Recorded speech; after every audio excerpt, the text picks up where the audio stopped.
In this next part of the course, we are going to begin discussing a different kind of time series model, which is more like the machine learning type of model that you might be familiar with. In particular, we'll be looking at autoregressive models, moving average models, and combinations thereof. Generally, these are known as ARIMA models. AR stands for autoregressive, MA stands for moving average, and I stands for integrated. You will learn what all of these terms mean in the coming lectures. Note that in this context, moving average does not mean what it meant in the previous lectures, so don't get them confused.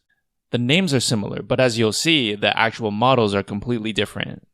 This lecture will focus on autoregressive models specifically.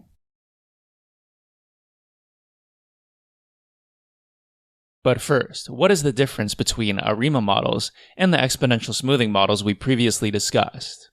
As you recall, the exponential smoothing models are built for very specific kinds of data. They model certain aspects of time series very explicitly. In particular, they model linear trends and they model seasonality. These are built into these models. On the other hand, you'll find that ARIMA models impose no such structure. In that way, they are more in the spirit of modern machine learning, where you take a model and you try to fit it to your data, whatever structure your data may have. So, what are autoregressive models?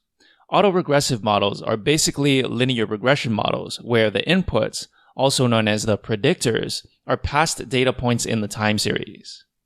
Let's first review how linear regression works, since we may not have gone into enough detail earlier in the course. As you recall, the simplest linear regression model looks like this. We say y hat equals mx plus b. In this case, x is the input and y hat is the prediction. M and b are parameters that are found through minimizing the error of the predictions. One simple example of linear regression would be trying to predict salary from years of experience. So x would represent years of experience, and y would represent salary.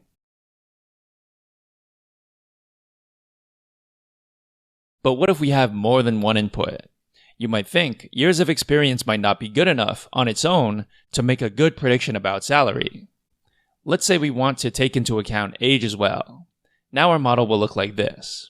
Y hat equals W1 times X1 plus W2 times X2 plus B. In this case, X1 could represent years of experience and X2 could represent age. As before, W1, W2, and B are found by minimizing the error of the predictions compared to their true values in the data. Let's think about what the interpretation of W1 and W2 and B could be. As before, B represents the y-intercept, that is, the value of y when all the x's are 0. If you plug in x1 equals 0 and x2 equals 0, you can see that this is true. The w's, on the other hand, tell us how each of the x's affects y. If x1 increases by 1 and everything else, that is x2, remains constant, then y hat will increase by w1. If you don't see this right away, I would recommend plugging in some numbers until you are convinced. So W1 is the amount that y hat increases by when x1 increases by 1. To give you a concrete example, if x1 represents years of experience and W1 equals 5,000, then that means, in our model, every additional year of experience should lead to a $5,000 increase in salary on average. Note that we sometimes call this model multiple linear regression due to the fact that there are multiple inputs, whereas before we would call that simple linear regression. Usually I don't make this distinction and I just call it linear regression.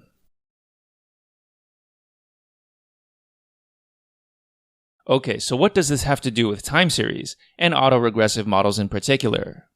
Well, an autoregressive model is nothing but a multiple linear regression model where the inputs are the past values in the time series.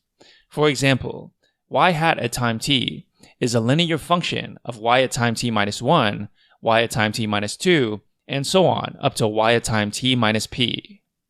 Note that when we use p past data points in the time series, that is y at time t minus 1 back to y at time t minus p, we call this an ARP model. More verbosely, we say that this is an autoregressive model of order p. Note that an equivalent way of expressing a linear regression model is this. Instead of having y hat on the left, we just have y at time t. On the right side, we have added a noise term for time t, epsilon sub t. What this says is that what we actually measure, that is, the true y, is a linear model of the inputs plus some noise. This must be the case, since as you've seen, usually when we do linear regression, the data points do not fall exactly on the line. Another way of thinking about this is that y hat at time t is just the expected value of y of t, assuming that the noise term's expected value is 0.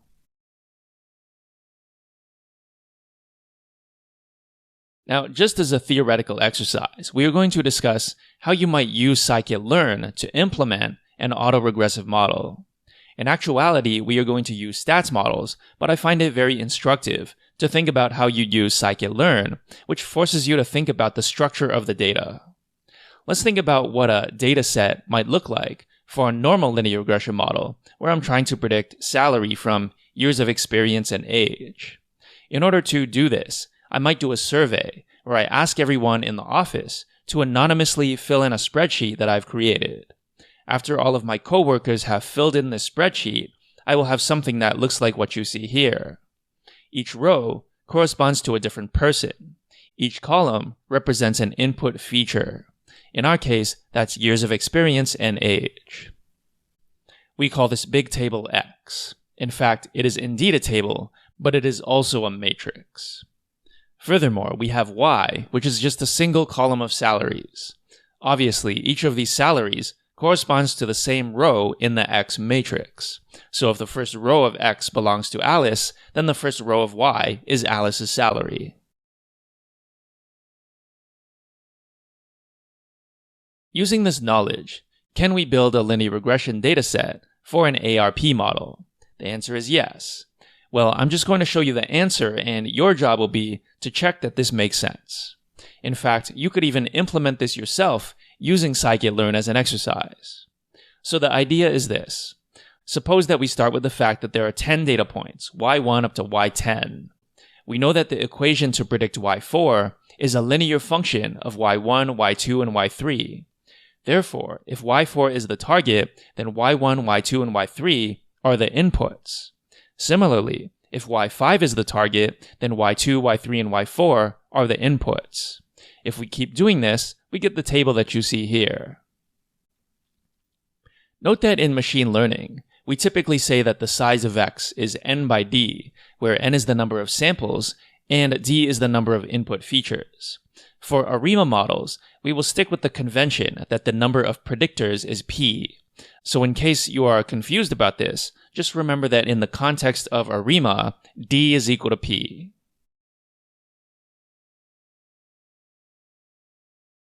So at this point, you know how to convert your time series into a tabular data format that can be passed into scikit-learn. Once you have this, the rest is easy. As usual, you can create a model of type linear regression. You call model.fit to fit your model. After that, you can call model.predict to make predictions or model.score to check how good your model is. This is just another instance of my rule. All data is the same. It doesn't matter what your data is, the basic API never changes, whether you're predicting salary or you're predicting a time series. Another interesting topic to consider is this. We know, based on our knowledge of machine learning, that linear models are not that powerful. In fact, they can only represent lines or planes. In addition to my rule, all data is the same, I have another rule. All machine learning interfaces are the same. What does this mean? It means that most of the time, when you are doing machine learning, you can use different models, say with scikit-learn, without any change to the rest of your code. Previously, we used linear regression, and we noted that this is an autoregressive model. But why should we be limited to just linear regression? What's stopping us from, say, using a neural network or random forest, which we know are much more powerful models? If we have our X and we have our Y, there is nearly no change to the code required. Simply replace the linear regression class with some other class. On the other hand, it's also important to remember that In this course, which is focused around financial data, there is a strong emphasis on the modeling aspect rather than predictive accuracy. What you will learn in the following lectures is that ARIMA models allow us to understand our data in a much more in-depth way than simply plugging in a neural network. Yet another way to understand autoregressive models and ARIMA in general is this. As you know, one of the major themes of this course is price simulation. What we are actually studying in this course is random processes, and naturally, a random process can be simulated using a computer. We looked at a few examples in previous lectures, such as simulating random walks and simulating a sequence of coin flips to decide whether you would take a step to the left or take a step to the right. So it's useful to ask the question, if we are given an ARP model, that is, all of the weights of the model, how do we generate a time series? Note that this is kind of the opposite question that we are used to considering in machine learning. In machine learning, the question we usually ask is, given the time series, tell me the weights. Now we are going in reverse order. Given the weights, tell me what the time series might look like. So how can we do this? Let's suppose we have an AR3 model, so the next value in our time series always depends on the last 3 values. Let's suppose also that the first 3 values are given, so that the first value we are responsible for generating is y4. In this case, the first step will be to generate epsilon 4, the error at time 4, which is a normal with mean 0 and some variance sigma square. Then we can use our formula to calculate y4. Next, we have to calculate y5. Before we can do that, we first generate epsilon 5, again from the same normal, with mean 0 and variance sigma square. Then we add epsilon 5 to the y2, y3, and newly generated y4 terms, and that gives us y5. Then we generate epsilon 6 and y6, epsilon 7 and y7, and so on and so forth.